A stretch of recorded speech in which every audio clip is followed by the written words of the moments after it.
Sullivan's interpersonal relations theory, key concepts. Harry Stack Sullivan was known primarily for his theory of interpersonal relations. His main argument is that personality manifests in interpersonal situations through interactions and experiences.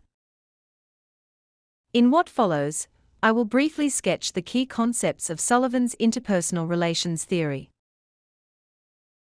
First of all, Sullivan conceptualized personality as an energy system with energy existing as a tension between two broad categories of needs, that is, needs for satisfaction and needs for security, or as energy transformations, that is, person's behavior that addresses our needs. For Sullivan, balance between needs for satisfaction and needs for security is postulated to be a critical determinant of one's emotional well-being. Some examples of needs for satisfaction are: 1. A wide range of physical and emotional tensions and desires. 2. Physiological needs such as food. 3. Necessity for emotional contact with people such as tenderness and intimacy. 4. Joyful exercise of capacities and functions such as play and self-expression. 5. Infant-mother dyad is required to meet an infant's needs for satisfactions.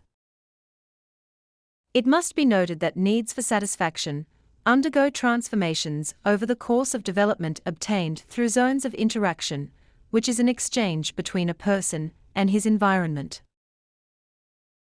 For instance, in an infant, these zones include oral, retinal, auditory, tactile, vestibular, kinesthetic, genital, and anal.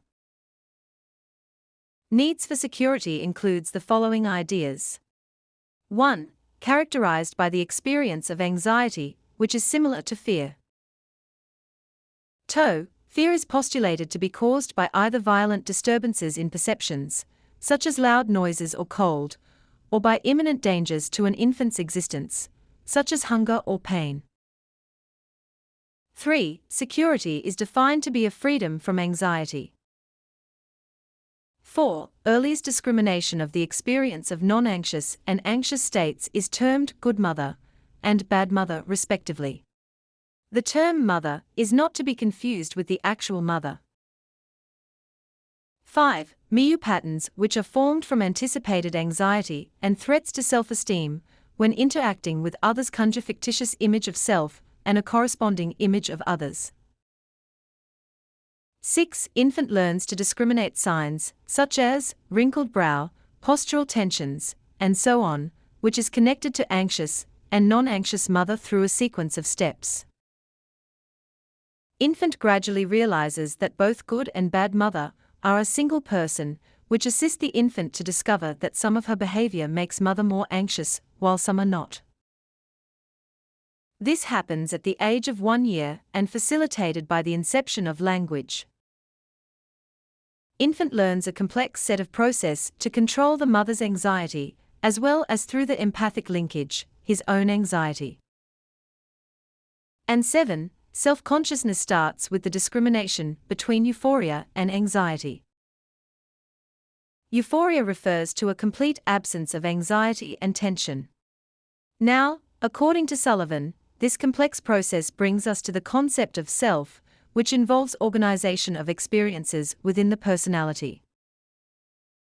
Hence, the self is constructed from the reflected appraisals of oneself that forms a body of beliefs to the person's personality. It is also considered as a complex organization of experiences for avoiding anxiety, and it develops from associating one's behaviors with the mother's affective state. Sullivan then differentiates 3 forms of the self based on experiences and behaviors that induce anxiety in the mother, namely 1. Good me, 2. Bad me, and 3. Not me. It must be noted that good me developed with experiences and behaviors that meet with mother's approval, bringing about tenderness and little anxiety. This is also associated with a sense of security and relaxation.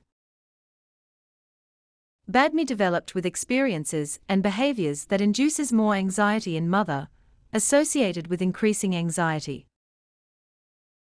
And not me developed with experiences and behaviors that evokes intense anxiety in the mother, which is so dreadful that the child obliterates from his awareness.